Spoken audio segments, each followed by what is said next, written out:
रावण की स्वर्ण नगरी लंका में आज एक अलग ही सन्नाटा था। समुद्र की लहरें भी मानो धीमी आवाज में कुछ कह रही थीं। हवा में एक अजीब सी बेचैनी थी, जैसे प्रकृति खुद जानती हो कि आज कुछ बड़ा होने वाला है। अशोक वाटिका में माता सीता अपने दुखों में डूबी हुई थीं और उधर हनुमान जी का हृदय क्रोध से भर रहा था।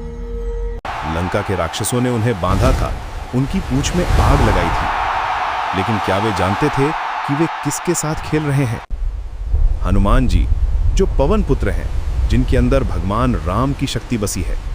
आज लंका को पता चलने वाला था कि राम भक्त की शक्ति क्या होती है। जब राक्षसों ने हनुमान जी की पूंछ में आग लगाई तो उन्होंने सोचा था कि वे एक बंदर को सजा दे रहे हैं, लेकिन हनुमान जी मुस्कुराए। उनकी आंखों में एक अलग ही चमक थी। वे जानते थे कि ये आग उनका कुछ नहीं बिगाड़ सकती। उन्होंने अपना रूप बढ़ाया, रस्सियों को तोड़ा और एक पल में ही राक्षसों के बीच से निकल गए।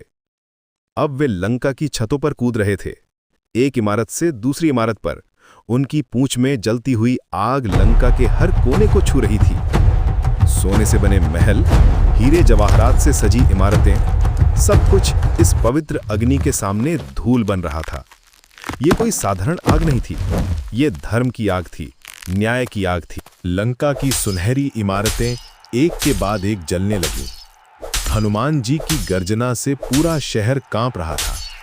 वे एक विशाल रूप धारण करके लंका के ऊपर से गुजर रहे थे। उनकी पूंछ की आग ने रावण के महल की दीवारों को छुआ और वे भी जलने लगे। राक्षस भागे जा रहे थे, चीख रहे थे, लेकिन ये आग केवल अधर्म को जला रही थी।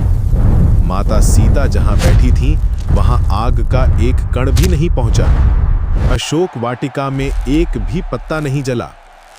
ये चमत्कार था, ये हनुमान जी की भक्ति का प्रमाण था।